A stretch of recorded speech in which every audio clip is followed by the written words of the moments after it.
Première épître de Paul aux Corinthiens, chapitre 1.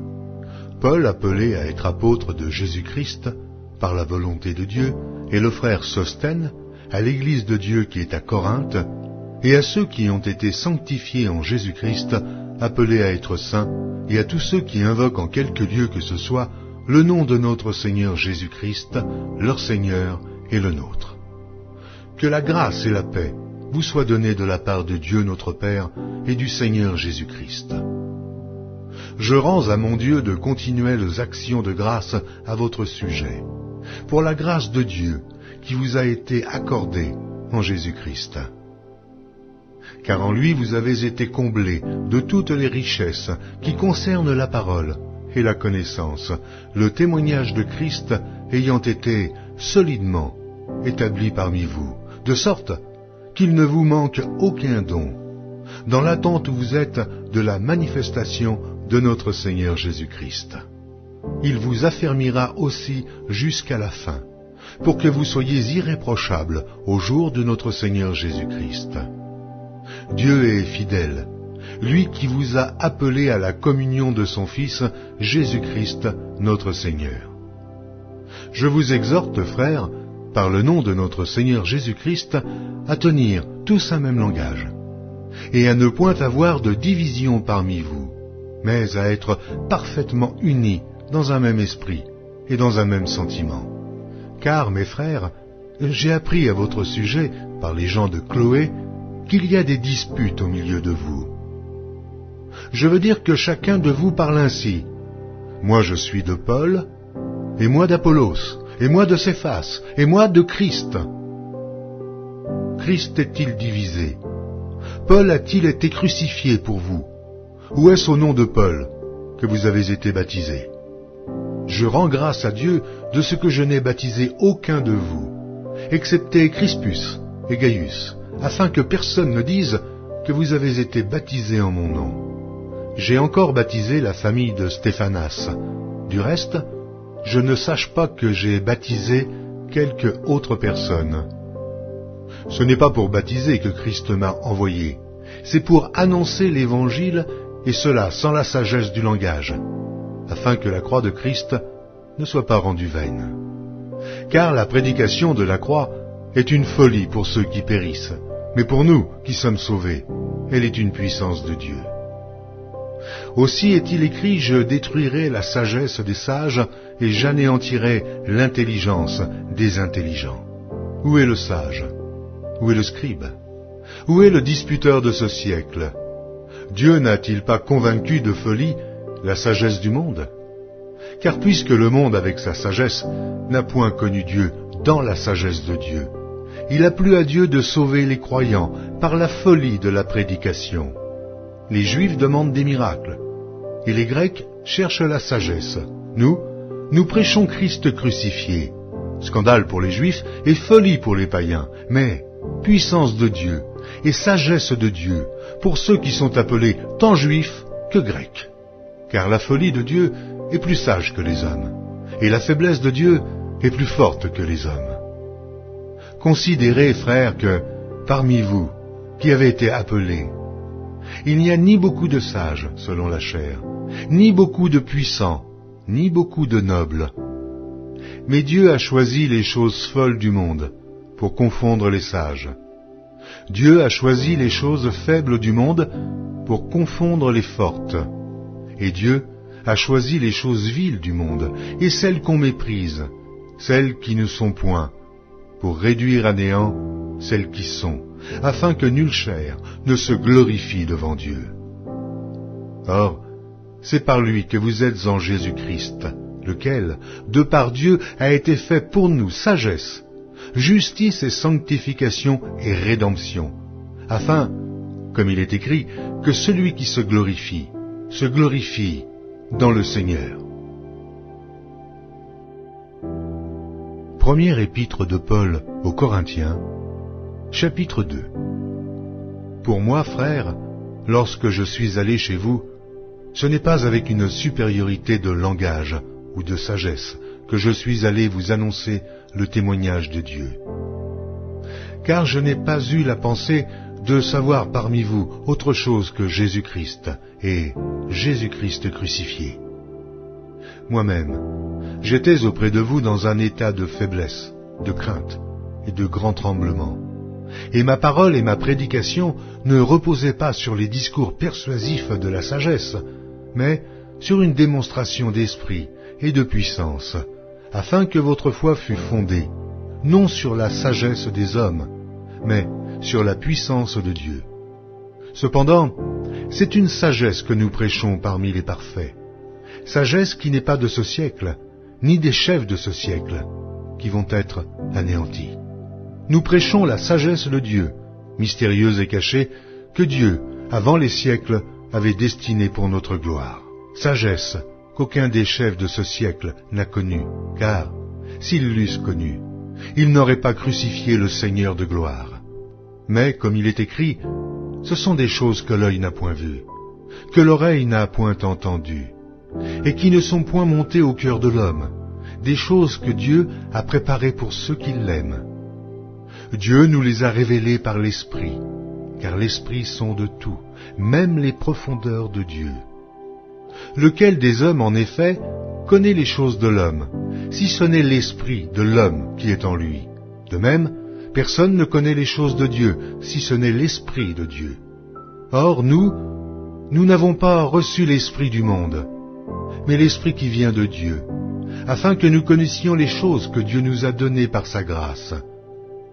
Et nous en parlons non avec des discours qu'enseigne la sagesse humaine, mais avec ceux qu'enseigne l'Esprit, employant un langage spirituel pour les choses spirituelles.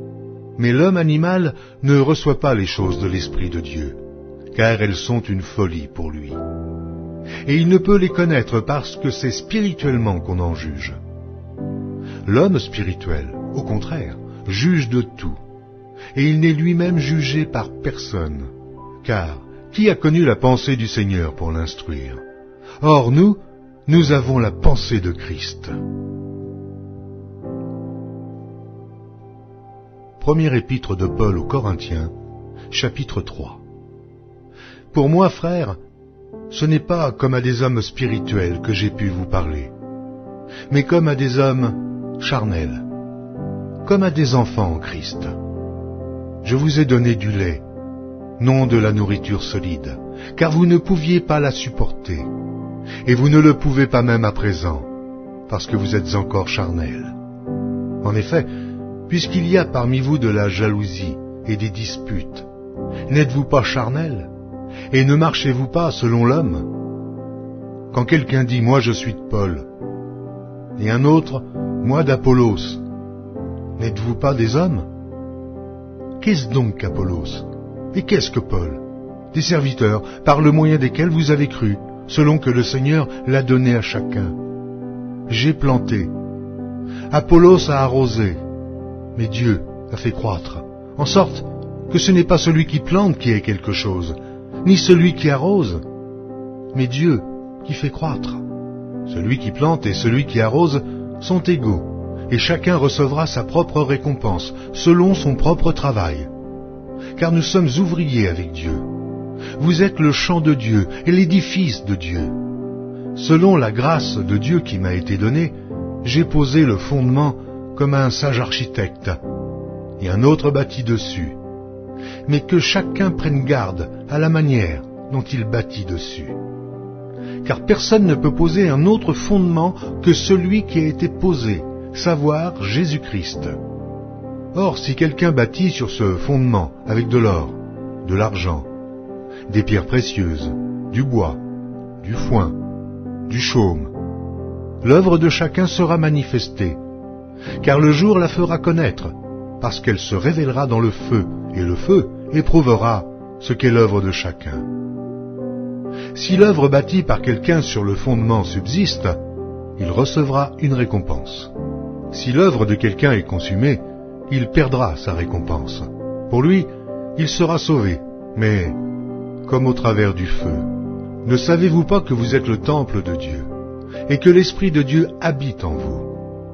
Si quelqu'un détruit le temple de Dieu, Dieu le détruira, car le temple de Dieu est saint, et c'est ce que vous êtes.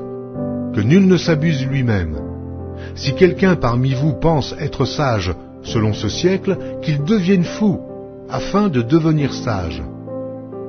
Car la sagesse de ce monde est une folie devant Dieu. Aussi est-il écrit, « Il prend les sages dans leur ruse. » Et encore, « Le Seigneur connaît les pensées des sages. Il sait qu'elles sont vaines. » Que personne donc ne mette sa gloire dans des hommes, car tout est à vous. Soit Paul, soit Apollos, soit Céphas, soit le monde, soit la vie, soit la mort, soit les choses présentes, soit les choses à venir. Tout est à vous, et vous êtes à Christ, et Christ est à Dieu. Première épître de Paul aux Corinthiens, chapitre 4. Ainsi qu'on nous regarde comme des serviteurs de Christ et des dispensateurs des mystères de Dieu. Du reste, ce qu'on demande des dispensateurs, c'est que chacun soit trouvé fidèle. Pour moi, il m'importe peu d'être jugé par vous ou par un tribunal humain. Je ne me juge pas non plus moi-même, car je ne me sens coupable de rien. Mais ce n'est pas pour cela que je suis justifié. Celui qui me juge, c'est le Seigneur. C'est pourquoi ne jugez de rien avant le temps, jusqu'à ce que vienne le Seigneur, qui mettra en lumière ce qui est caché dans les ténèbres, et qui manifestera les desseins des cœurs. Alors, chacun recevra de Dieu la louange qui lui sera due. C'est à cause de vous, frères, que j'ai fait de ces choses une application à ma personne et à celle d'Apollos, afin que vous appreniez, en nos personnes, à ne pas aller au-delà de ce qui est écrit, et que nul de vous ne conçoive de l'orgueil en faveur de l'un contre l'autre. Car qui est-ce qui te distingue? Qu'as-tu que tu n'aies reçu? Et si tu l'as reçu, pourquoi te glorifies-tu comme si tu ne l'avais pas reçu? Déjà, vous êtes rassasiés. Déjà, vous êtes riches.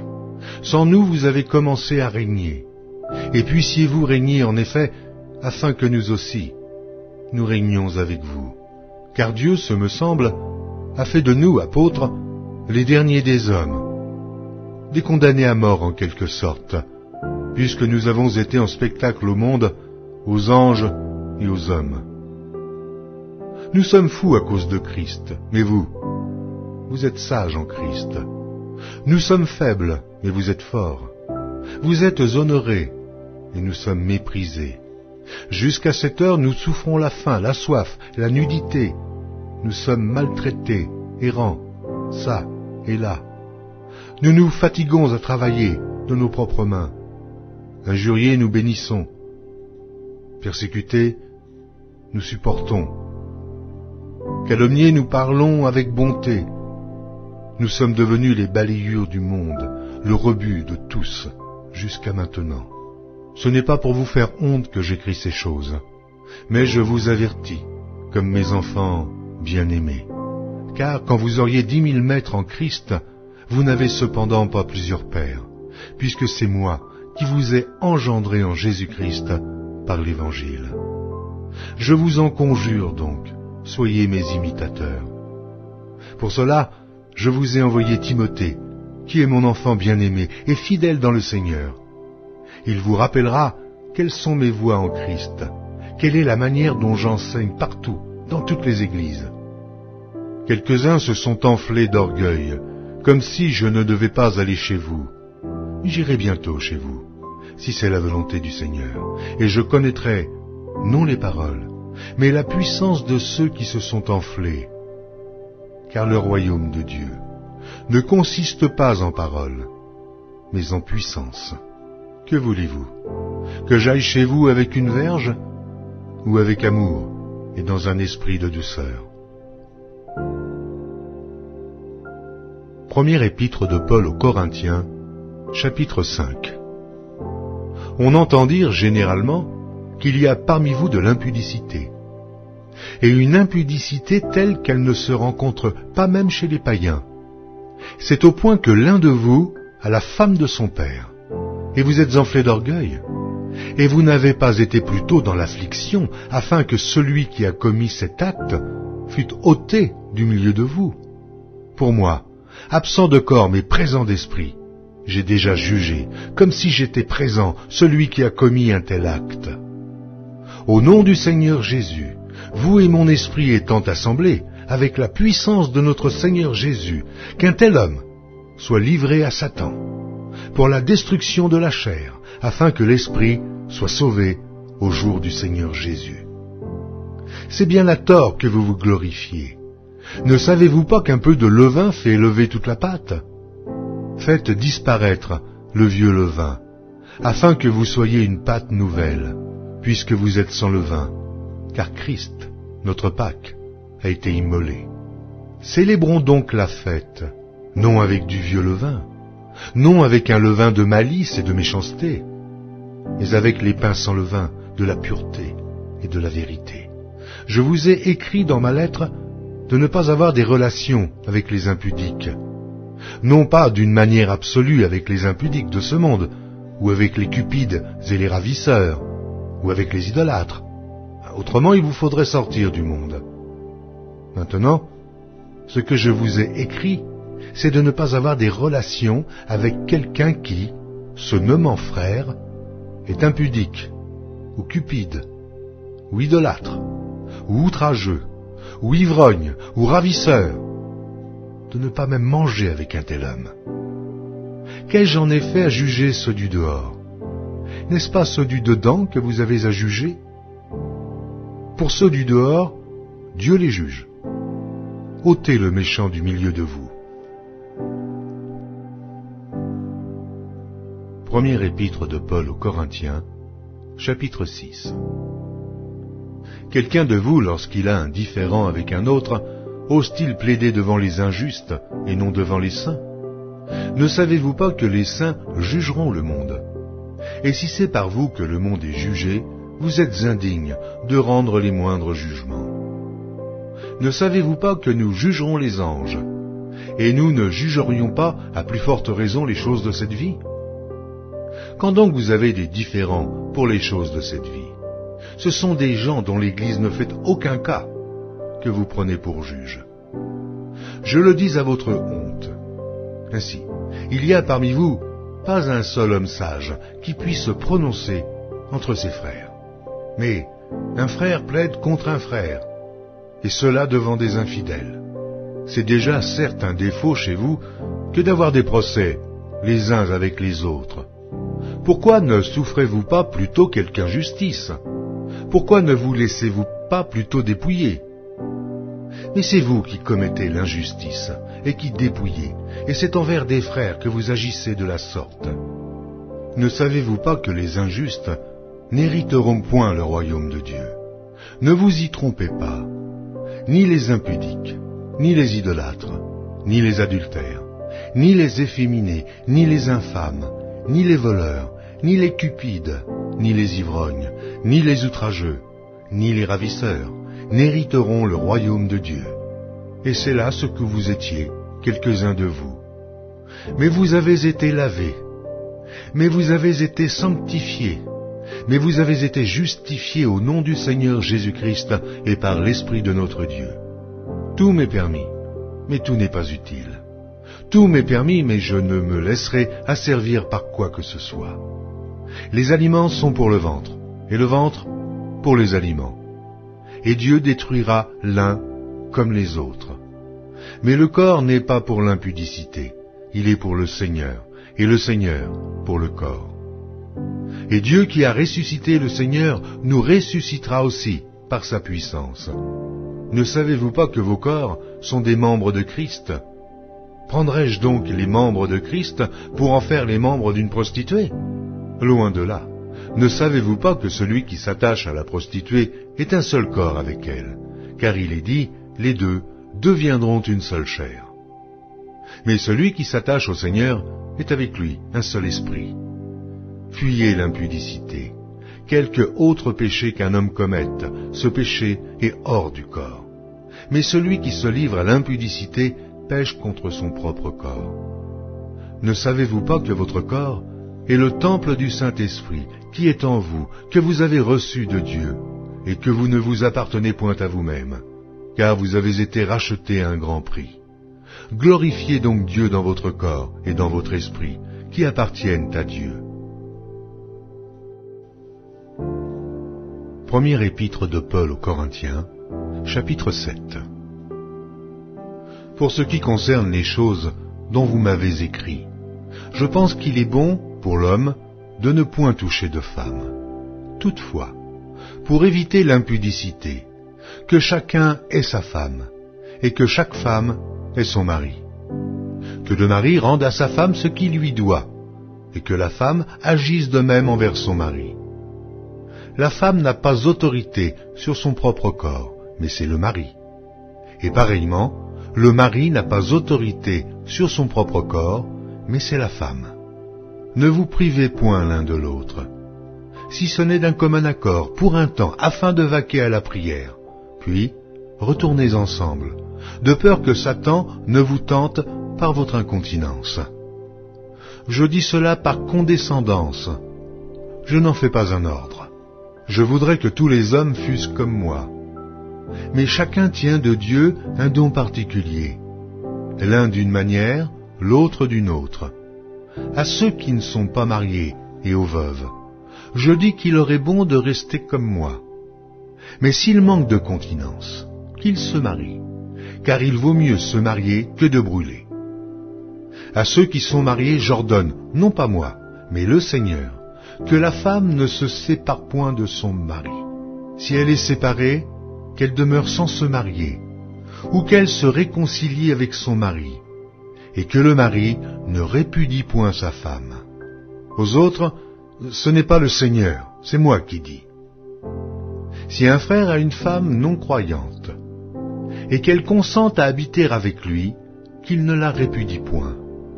Et si une femme a un mari non croyant, et qu'il consente à habiter avec elle, qu'elle ne répudie point son mari. Car le mari non croyant est sanctifié par la femme, et la femme non croyante est sanctifiée par le frère. Autrement, vos enfants seraient impurs, tandis que maintenant ils sont saints. Si le non-croyant se sépare, qu'il se sépare.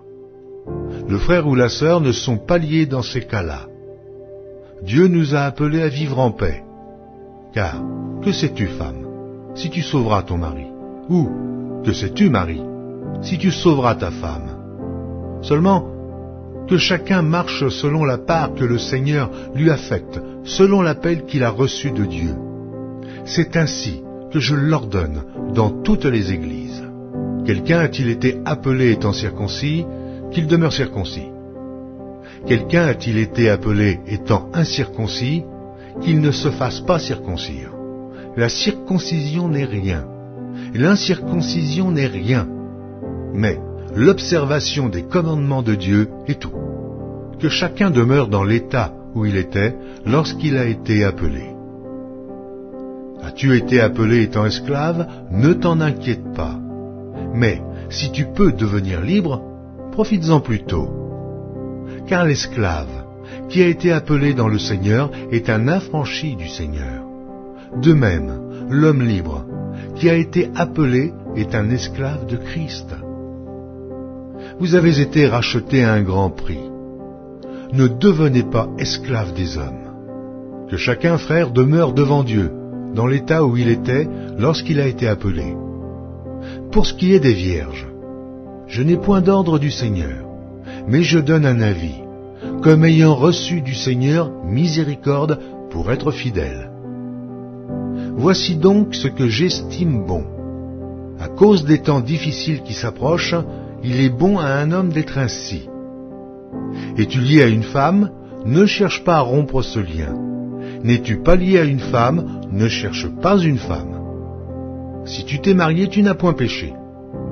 Et si la Vierge s'est mariée, elle n'a point péché. Mais ces personnes auront des tribulations dans la chair, et je voudrais vous les épargner. Voici ce que je dis, frères.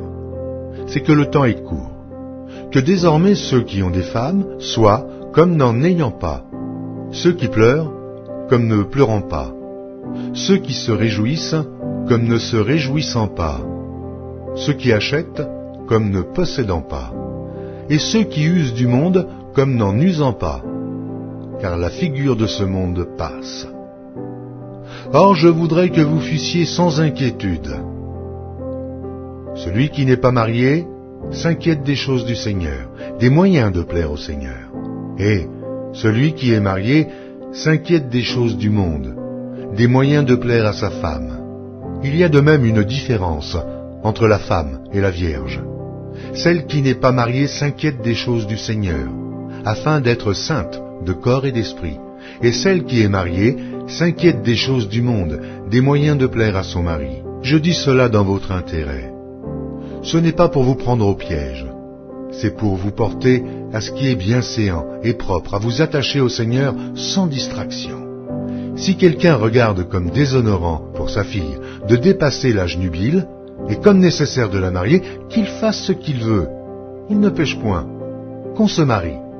Mais celui qui a pris une ferme résolution, sans contrainte, et avec l'exercice de sa propre volonté, et qui a décidé en son cœur de garder sa fille vierge, celui-là fait bien. Ainsi, celui qui marie sa fille fait bien. Et celui qui ne la marie pas fait mieux. Une femme est liée aussi longtemps que son mari est vivant. Mais si le mari meurt, elle est libre de se marier à qui elle veut. Seulement, que ce soit dans le Seigneur. Elle est plus heureuse néanmoins si elle demeure comme elle est, suivant mon avis. Et moi aussi, je crois avoir l'Esprit de Dieu. Première épître de Paul aux Corinthiens, chapitre 8.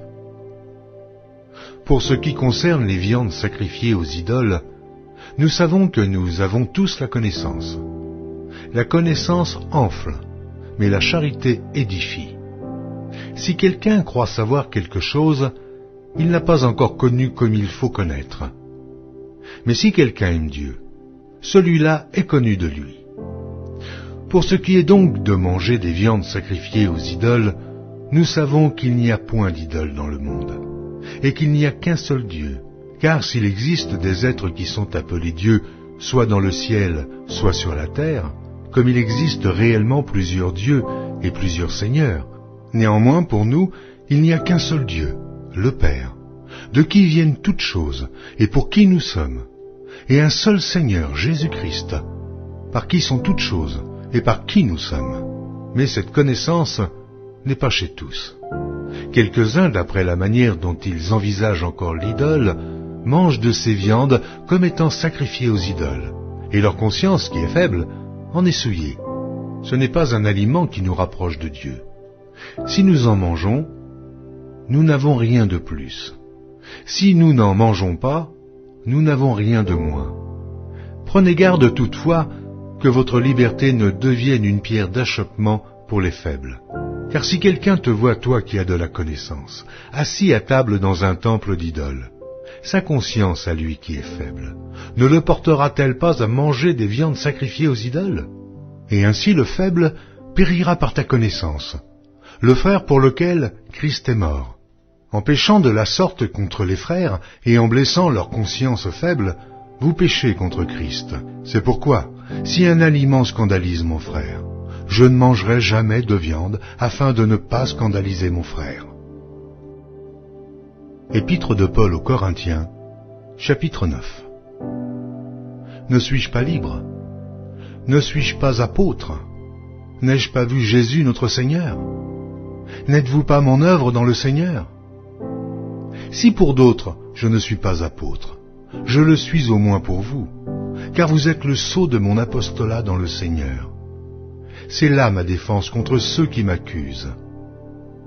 N'avons-nous pas le droit de manger et de boire? N'avons-nous pas le droit de mener avec nous une sœur qui soit notre femme, comme font les autres apôtres, et les frères du Seigneur, et Céphas? Ou bien est-ce que moi seul et Barnabas, nous n'avons pas le droit de ne point travailler?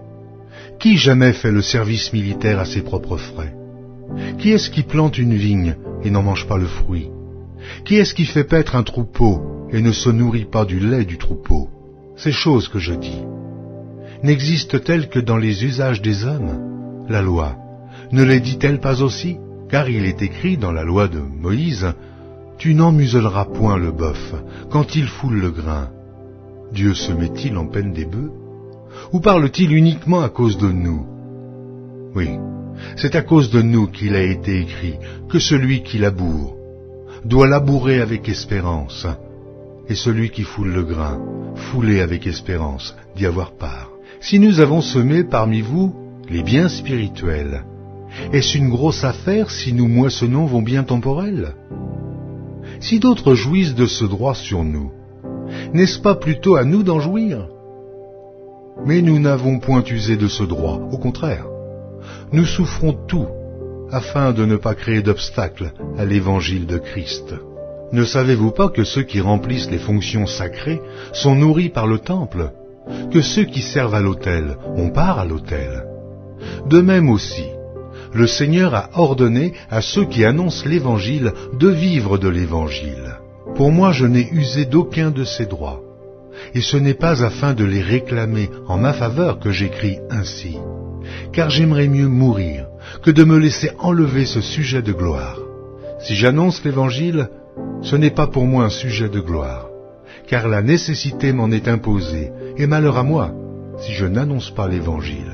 Si je le fais de bon cœur, j'en ai la récompense, mais si je le fais malgré moi, c'est une charge qui m'est confiée. Quelle est donc ma récompense? C'est d'offrir gratuitement l'Évangile que j'annonce, sans user de mon droit de prédicateur de l'Évangile. Car bien que je sois libre à l'égard de tous, je me suis rendu le serviteur de tous, afin de gagner le plus grand nombre. Avec les Juifs, j'ai été comme Juif, afin de gagner les Juifs. Avec ceux qui sont sous la loi, comme sous la loi, quoique je ne sois pas moi-même sous la loi, afin de gagner ceux qui sont sous la loi. Avec ceux qui sont sans loi, comme sans loi, quoique je ne sois point sans la loi de Dieu, étant sous la loi de Christ, afin de gagner ceux qui sont sans loi.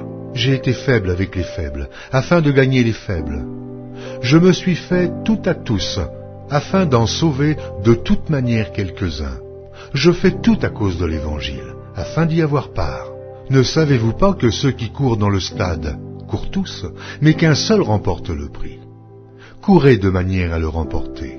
Tous ceux qui combattent s'imposent toute espèce d'abstinence, et ils le font pour obtenir une couronne corruptible. Mais nous, faisons-le pour une couronne incorruptible. Moi donc, je cours, non pas comme à l'aventure. Je frappe, non pas comme battant l'air, mais je traite durement mon corps, et je le tiens assujetti, de peur d'être moi-même rejeté, après avoir prêché aux autres. Première épître de Paul aux Corinthiens, chapitre 10. Frères, je ne veux pas que vous ignoriez que nos pères ont tous été sous la nuée, qu'ils ont tous passé au travers de la mer, qu'ils ont tous été baptisés en Moïse, dans la nuée et dans la mer, qu'ils ont tous mangé le même aliment spirituel, et qu'ils ont tous bu le même breuvage spirituel, car ils buvaient à un rocher spirituel qui les suivait, et ce rocher était Christ. Mais la plupart d'entre eux ne furent point agréables à Dieu, puisqu'ils périrent dans le désert. Or, ces choses sont arrivées pour nous servir d'exemple, afin que nous n'ayons pas de mauvais désirs, comme ils en ont eu. Ne devenez point idolâtres, comme quelques-uns d'eux selon qu'il est écrit, le peuple s'assit pour manger et pour boire, puis ils se levèrent pour se divertir. Ne nous livrons point à l'impudicité, comme quelques-uns d'eux s'y livrèrent, de sorte qu'il en tomba 23 000 en un seul jour. Ne tentons point le Seigneur, comme le tentèrent quelques-uns d'eux qui périrent par les serpents. Ne murmurez point comme murmurèrent quelques-uns d'eux, qui périrent par l'exterminateur.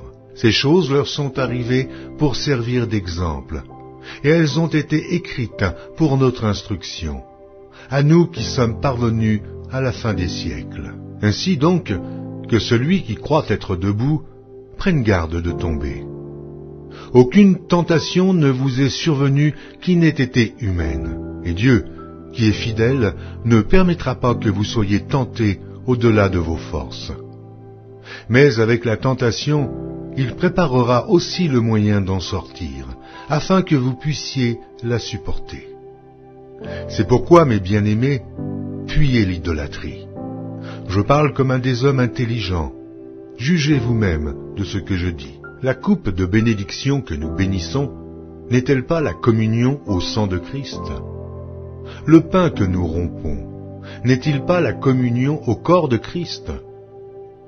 Puisqu'il y a un seul pain, nous qui sommes plusieurs, nous formons un seul corps, car nous participons tous à un même pain. Voyez les Israélites, selon la chair, ceux qui mangent les victimes, ne sont-ils pas en communion avec l'autel? Que dis-je donc? Que la viande sacrifiée aux idoles est quelque chose, ou qu'une idole est quelque chose? Nullement. Je dis que ce qu'on sacrifie, on le sacrifie à des démons, et non à Dieu. Or, je ne veux pas que vous soyez en communion avec les démons. Vous ne pouvez boire la coupe du Seigneur et la coupe des démons. Vous ne pouvez participer à la table du Seigneur et à la table des démons. Voulons-nous provoquer la jalousie du Seigneur? Sommes-nous plus forts que lui?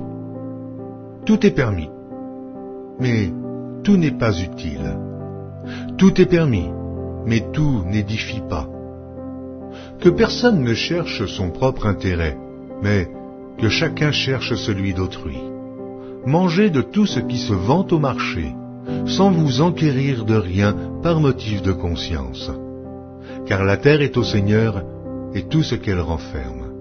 Si un non-croyant vous invite et que vous vouliez aller, mangez de tout ce qu'on vous présentera, sans vous enquérir de rien par motif de conscience. Mais si quelqu'un vous dit « Ceci a été offert en sacrifice », n'en mangez pas, à cause de celui qui a donné l'avertissement et à cause de la conscience. Je parle ici non de votre conscience, mais de celle de l'autre. Pourquoi, en effet, ma liberté serait-elle jugée par une conscience étrangère? Si je mange avec action de grâce, pourquoi serais-je blâmé au sujet d'une chose dont je rends grâce? Soit donc que vous mangiez, soit que vous buviez, soit que vous fassiez quelque autre chose, faites tout pour la gloire de Dieu. Ne soyez en scandale ni aux Grecs, ni aux Juifs, ni à l'Église de Dieu, de la même manière que moi aussi je m'efforce en toutes choses de complaire à tous, cherchant non mon avantage, mais celui du plus grand nombre, afin qu'ils soient sauvés. Épître de Paul aux Corinthiens, chapitre 11. Soyez mes imitateurs, comme je le suis moi-même de Christ. Je vous loue de ce que vous vous souvenez de moi, à tous égards, et de ce que vous retenez mes instructions, telles que je vous les ai données. Je veux cependant que vous sachiez que Christ est le chef de tout homme, que l'homme est le chef de la femme, et que Dieu est le chef de Christ. Tout homme qui prie ou qui prophétise, la tête couverte, déshonore son chef. Toute femme, au contraire, qui prie ou qui prophétise, la tête non voilée, déshonore son chef. C'est comme si elle était rasée, car si une femme n'est pas voilée, qu'elle se coupe aussi les cheveux. Or, s'il est honteux pour une femme d'avoir les cheveux coupés ou d'être rasée, qu'elle se voile. L'homme ne doit pas se couvrir la tête, puisqu'il est l'image et la gloire de Dieu, tandis que la femme est la gloire de l'homme.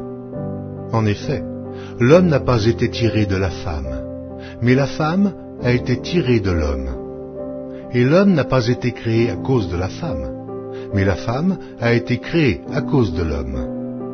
C'est pourquoi la femme, à cause des anges, doit avoir sur la tête une marque de l'autorité dont elle dépend.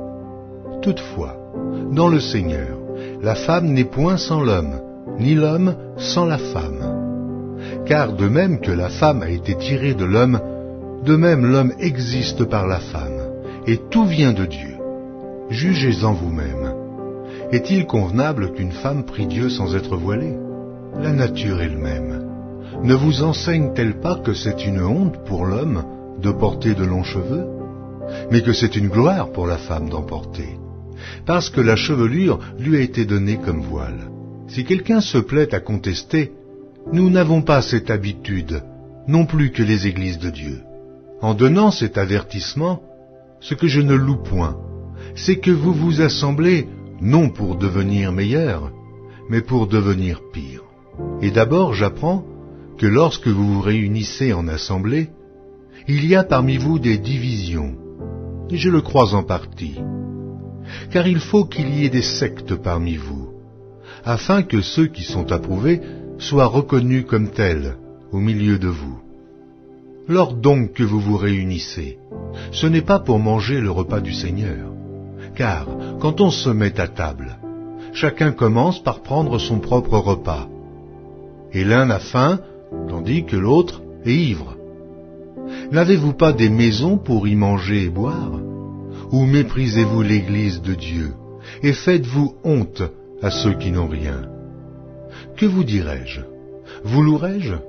En cela je ne vous loue point, car j'ai reçu du Seigneur ce que je vous ai enseigné.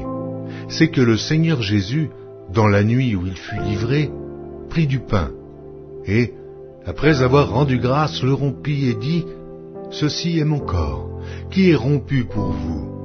Faites ceci en mémoire de moi. » De même, après avoir soupé, il prit la coupe et dit, « Cette coupe est la nouvelle alliance en mon sang. Faites ceci en mémoire de moi, toutes les fois que vous en boirez.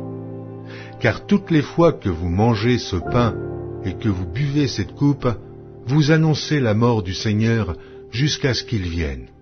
C'est pourquoi celui qui mangera le pain ou boira la coupe du Seigneur indignement sera coupable envers le corps et le sang du Seigneur. Que chacun donc s'éprouve soi-même, et qu'ainsi il mange du pain et boive de la coupe. Car celui qui mange et boit sans discerner le corps du Seigneur mange et boit un jugement contre lui-même. C'est pour cela qu'il y a parmi vous beaucoup d'infirmes et de malades, et qu'un grand nombre sont morts. Si nous nous jugions nous-mêmes, nous ne serions pas jugés. Mais quand nous sommes jugés, nous sommes châtiés par le Seigneur, afin que nous ne soyons pas condamnés avec le monde. Ainsi, mes frères, lorsque vous vous réunissez pour le repas, attendez-vous les uns les autres. Si quelqu'un a faim, qu'il mange chez lui, afin que vous ne vous réunissiez pas pour attirer un jugement sur vous. Je réglerai les autres choses quand je serai arrivé.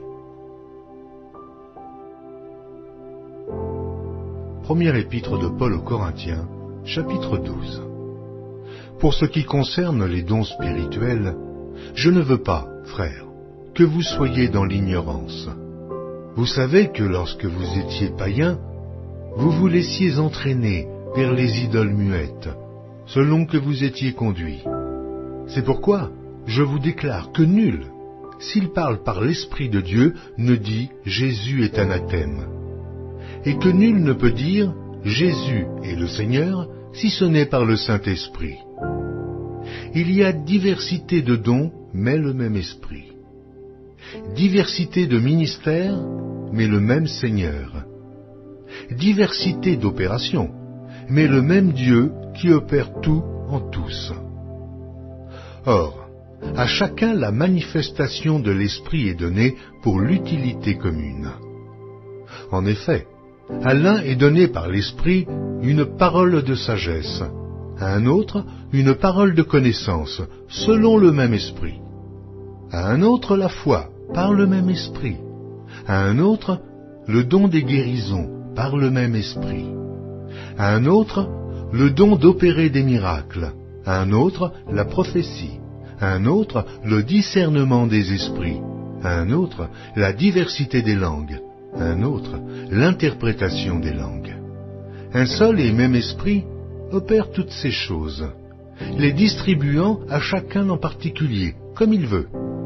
Car, comme le corps est un et a plusieurs membres, et comme tous les membres du corps, malgré leur nombre, ne forment qu'un seul corps, ainsi en est-il de Christ. Nous avons tous, en effet, été baptisés par un seul esprit, pour former un seul corps, soit juif, soit grec, soit esclave, soit libre, et nous avons tous été abreuvés d'un seul esprit. Ainsi le corps n'est pas un seul membre, mais il est formé de plusieurs membres. Si le pied disait « Parce que je ne suis pas une main, je ne suis pas du corps », ne serait-il pas du corps pour cela? Et si l'oreille disait « Parce que je ne suis pas un œil, je ne suis pas du corps », ne serait-elle pas du corps pour cela? Si tout le corps était œil, où serait l'ouïe? S'il était tout ouïe, où serait l'odorat? Maintenant Dieu a placé chacun des membres dans le corps comme il l'a voulu. Si tous étaient un seul membre, où serait le corps? Maintenant donc, il y a plusieurs membres, et un seul corps. L'œil ne peut pas dire à la main « Je n'ai pas besoin de toi », ni la tête dire aux pieds « Je n'ai pas besoin de vous ». Mais bien plutôt, les membres du corps, qui paraissent être les plus faibles, sont nécessaires. Et ceux que nous estimons être les moins honorables du corps, nous les entourons d'un plus grand honneur. Ainsi, nos membres les moins honnêtes reçoivent le plus d'honneur, tandis que ceux qui sont honnêtes n'en ont pas besoin. Dieu a disposé le corps de manière à donner plus d'honneur à ce qui en manquait, afin qu'il n'y ait pas de division dans le corps, mais que les membres aient également soin les uns des autres. Et si un membre souffre, tous les membres souffrent avec lui. Si un membre est honoré, tous les membres se réjouissent avec lui. Vous êtes le corps de Christ, et vous êtes ses membres, chacun pour sa part. Et Dieu a établi dans l'Église, premièrement des apôtres, secondement des prophètes, troisièmement des docteurs, ensuite ceux qui ont le don des miracles, puis ceux qui ont le don de guérir, de secourir, de gouverner, de parler diverses langues. Tous sont-ils apôtres? Tous sont-ils prophètes? Tous sont-ils docteurs? Tous ont-ils le don des miracles? Tous ont-ils le don des guérisons? Tous parlent-ils en langue? Tous interprètent-ils? Aspirez aux dons les meilleurs, et je vais encore vous montrer une voie par excellence. Épître de Paul aux Corinthiens, chapitre 13. Quand je parlerai les langues des hommes et des anges, si je n'ai pas la charité, je suis un airain qui résonne, ou une cymbale qui retentit. Et quand j'aurai le don de prophétie, la science de tous les mystères et toute la connaissance, quand j'aurai même toute la foi jusqu'à transporter des montagnes, si je n'ai pas la charité, je ne suis rien. Et quand je distribuerai tous mes biens pour la nourriture des pauvres, quand je livrerai même mon corps pour être brûlé, si je n'ai pas la charité, cela ne me sert de rien. La charité est patiente, elle est pleine de bonté. La charité n'est point envieuse. La charité ne se vante point. Elle ne s'enfle point d'orgueil. Elle ne fait rien de malhonnête. Elle ne cherche point son intérêt. Elle ne s'irrite point. Elle ne soupçonne point le mal. Elle ne se réjouit point de l'injustice, mais elle se réjouit de la vérité. Elle excuse tout. Elle croit tout. Elle espère tout. Elle supporte tout. La charité ne périt jamais. Les prophéties prendront fin. Les langues cesseront. La connaissance disparaîtra. Car nous connaissons en partie et nous prophétisons en partie. Mais quand ce qui est parfait sera venu, ce qui est partiel disparaîtra. Lorsque j'étais enfant, je parlais comme un enfant. Je pensais comme un enfant. Je raisonnais comme un enfant. Lorsque je suis devenu homme, j'ai fait disparaître ce qui était de l'enfant. Aujourd'hui, nous voyons au moyen d'un miroir, d'une manière obscure. Mais alors nous verrons face à face. Aujourd'hui je connais en partie, mais alors je connaîtrai comme j'ai été connu. Maintenant donc ces trois choses demeurent. La foi, l'espérance, la charité. Mais la plus grande de ces choses, c'est la charité. Épître de Paul aux Corinthiens, chapitre 14. Recherchez la charité. Aspirez aussi aux dons spirituels, mais surtout à celui de prophétie. En effet, celui qui parle en langue ne parle pas aux hommes, mais à Dieu, car personne ne le comprend, et c'est en esprit qu'il dit des mystères. Celui qui prophétise, au contraire, parle aux hommes, et les édifie, les exhorte, les console. Celui qui parle en langue s'édifie lui-même. Celui qui prophétise édifie l'Église. Je désire que vous parliez tous en langue, mais encore plus que vous prophétisiez. Celui qui prophétise est plus grand que celui qui parle en langue, à moins que ce dernier n'interprète pour que l'Église en reçoive de l'édification.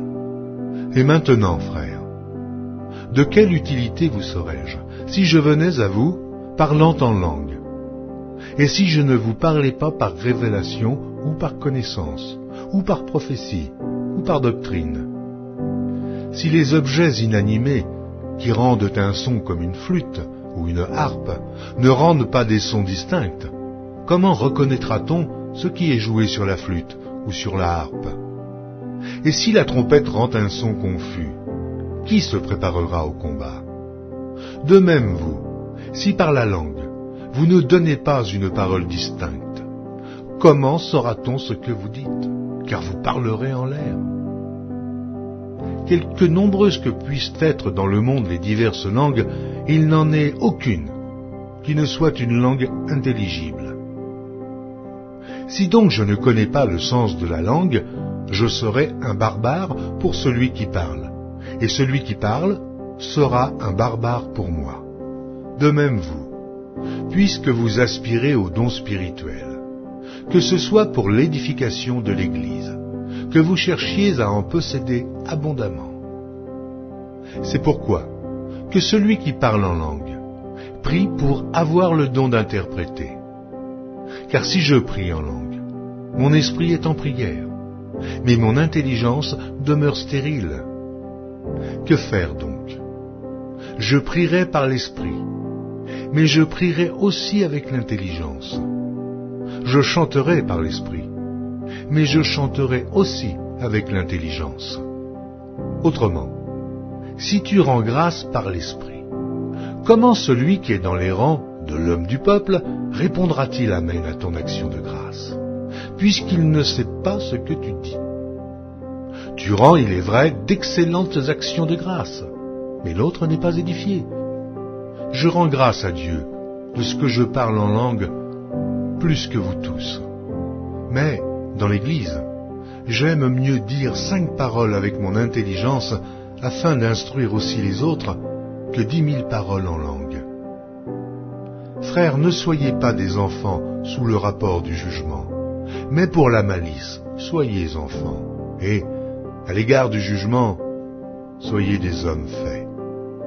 Il est écrit dans la loi, c'est par des hommes d'une autre langue, et par des lèvres d'étrangers que je parlerai à ce peuple. Ils ne m'écouteront pas même ainsi, dit le Seigneur. Par conséquent, les langues sont un signe, non pour les croyants, mais pour les non-croyants. La prophétie, au contraire, est un signe, non pour les non-croyants, mais pour les croyants. Si donc dans une assemblée de l'Église entière, tous parlent en langue, et qu'il survienne des hommes du peuple ou des non-croyants, ne diront-ils pas que vous êtes fous?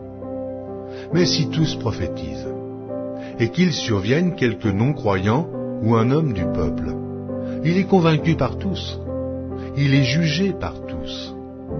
Les secrets de son cœur sont dévoilés, de telle sorte que, tombant sur sa face, il adorera Dieu et publiera que Dieu est réellement au milieu de vous. Que faire donc, frères, lorsque vous vous assemblez?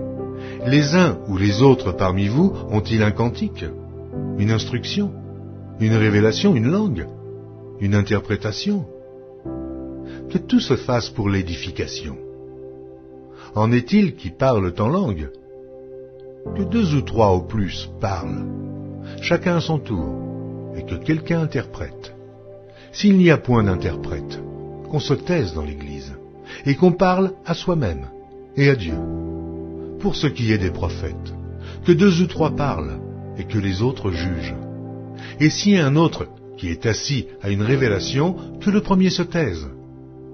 Car vous pouvez tous prophétiser successivement, afin que tous soient instruits et que tous soient exhortés. Les esprits des prophètes sont soumis aux prophètes. Car Dieu n'est pas un Dieu de désordre, mais de paix, comme dans toutes les églises des saints. Que les femmes se taisent dans les assemblées, car il ne leur est pas permis d'y parler, mais qu'elles soient soumises, selon que le dit aussi la loi. Si elles veulent s'instruire sur quelque chose, qu'elles interrogent leur mari à la maison, car il est malséant à une femme de parler dans l'Église. Est-ce de chez vous que la parole de Dieu est sortie? Ou est-ce à vous seul qu'elle est parvenue? Si quelqu'un croit être prophète ou inspiré, qu'il reconnaisse que ce que je vous écris est un commandement du Seigneur. Et si quelqu'un l'ignore, qu'il l'ignore. Ainsi donc, frères, aspirez au don de prophétie, et n'empêchez pas de parler en langue, mais que tout se fasse avec bienséance et avec ordre.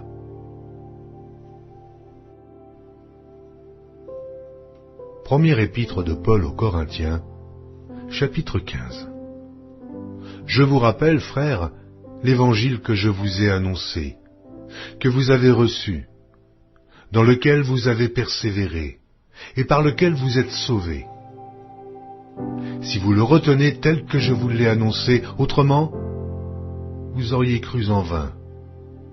Je vous ai enseigné avant tout, comme je l'avais aussi reçu, que Christ est mort pour nos péchés, selon les Écritures, qu'il a été enseveli, et qu'il est ressuscité le 3e jour, selon les Écritures, et qu'il est apparu à Céphas, puis aux 12. Ensuite, il est apparu à plus de 500 frères à la fois, dont la plupart sont encore vivants, et dont quelques-uns sont morts. Ensuite, il est apparu à Jacques, puis à tous les apôtres. Après eux tous, il m'est aussi apparu à moi, comme à l'avorton, car je suis le moindre des apôtres.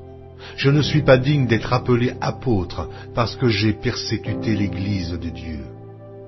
Par la grâce de Dieu, je suis ce que je suis, et sa grâce envers moi n'a pas été vaine, loin de là.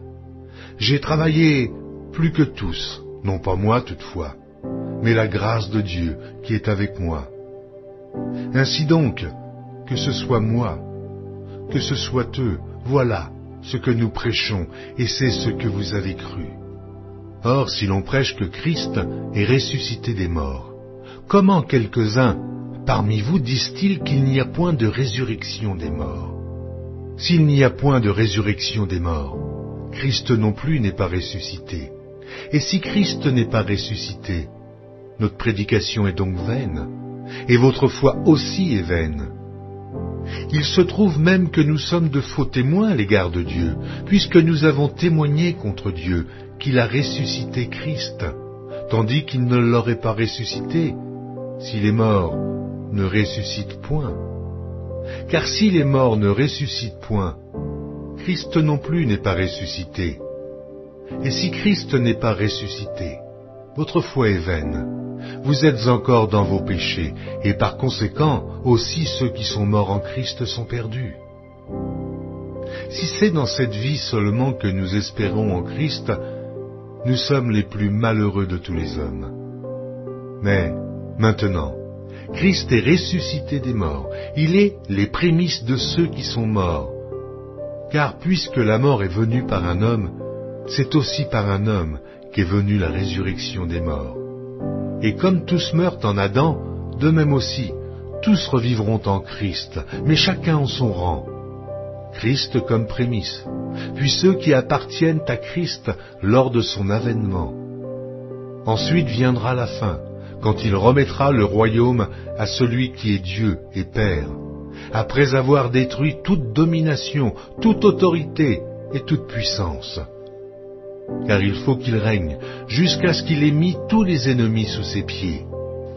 Le dernier ennemi qui sera détruit, c'est la mort. Dieu, en effet, a tout mis sous ses pieds. Mais lorsqu'il dit que tout lui a été soumis, il est évident que celui qui lui a soumis toutes choses est excepté. Et lorsque toutes choses lui auront été soumises, alors le Fils lui-même sera soumis à celui qui lui a soumis toutes choses, afin que Dieu soit tout en tous. Autrement, que feraient ceux qui se font baptiser pour les morts, si les morts ne ressuscitent absolument pas? Pourquoi se font-ils baptiser pour eux? Et nous, pourquoi sommes-nous à toute heure en péril? Chaque jour, je suis exposé à la mort. Je l'atteste, frère, par la gloire dont vous êtes pour moi le sujet en Jésus-Christ notre Seigneur. Si c'est dans des vues humaines que j'ai combattu contre les bêtes à Éphèse, quel avantage m'en revient-il? Si les morts ne ressuscitent pas, mangeons et buvons, car demain nous mourrons. Ne vous y trompez pas, les mauvaises compagnies corrompent les bonnes mœurs. Revenez à vous-même comme il est convenable et ne péchez point, car quelques-uns ne connaissent pas Dieu, je le dis à votre honte. Mais quelqu'un dira, comment les morts ressuscitent-ils et avec quel corps reviennent-ils? Insensé, ce que tu sèmes ne reprend point vie s'il ne meurt. Et ce que tu sèmes, ce n'est pas le corps qui naîtra. C'est un simple grain de blé peut-être, ou quelque autre semence. Puis Dieu lui donne un corps comme il lui plaît, et à chaque semence, il donne un corps qui lui est propre. Toute chair n'est pas la même chair, mais autre est la chair des hommes, autre celle des quadrupèdes, autre celle des oiseaux, autre celle des poissons. Il y a aussi des corps célestes et des corps terrestres. Autre est l'éclat du soleil, autre l'éclat de la lune, et autre l'éclat des étoiles. Même une étoile diffère en l'éclat d'une autre étoile. Ainsi en est-il de la résurrection des morts. Le corps est semé corruptible, il ressuscite incorruptible. Il est semé méprisable, il ressuscite glorieux. Il est semé infirme, il ressuscite plein de force. Il est semé corps animal, il ressuscite corps spirituel. S'il y a un corps animal, il y a aussi un corps spirituel. C'est pourquoi il est écrit, le premier homme, Adam, devint une âme vivante. Le dernier Adam est devenu un esprit vivifiant. Mais ce qui est spirituel n'est pas le premier, c'est ce qui est animal. Ce qui est spirituel vient ensuite. Le premier homme tiré de la terre est terrestre, le second homme est du ciel. Tel est le terrestre, tels sont aussi les terrestres. Et tel est le céleste, tels sont aussi les célestes. Et de même que nous avons porté l'image du terrestre, nous porterons aussi l'image du céleste. Ce que je dis, frère, c'est que la chair et le sang ne peuvent hériter le royaume de Dieu, et que la corruption n'hérite pas l'incorruptibilité. Voici, je vous dis un mystère. Nous ne mourrons pas tous, mais tous nous serons changés, en un instant, en un clin d'œil, à la dernière trompette. La trompette sonnera, et les morts ressusciteront incorruptibles, et nous serons changés. Car il faut que ce corps corruptible revête l'incorruptibilité, et que ce corps mortel revête l'immortalité. Lorsque ce corps corruptible aura revêtu l'incorruptibilité, et que ce corps mortel aura revêtu l'immortalité, alors s'accomplira la parole qui est écrite, la mort a été engloutie dans la victoire. Ô mort, où est ta victoire? Ô mort, où est ton aiguillon? L'aiguillon de la mort, c'est le péché, et la puissance du péché, c'est la loi. Mais grâce soit rendue à Dieu, qui nous donne la victoire par notre Seigneur Jésus-Christ. Ainsi, mes frères bien-aimés, soyez fermes, inébranlables, travaillant de mieux en mieux à l'œuvre du Seigneur, sachant que votre travail ne sera pas vain dans le Seigneur.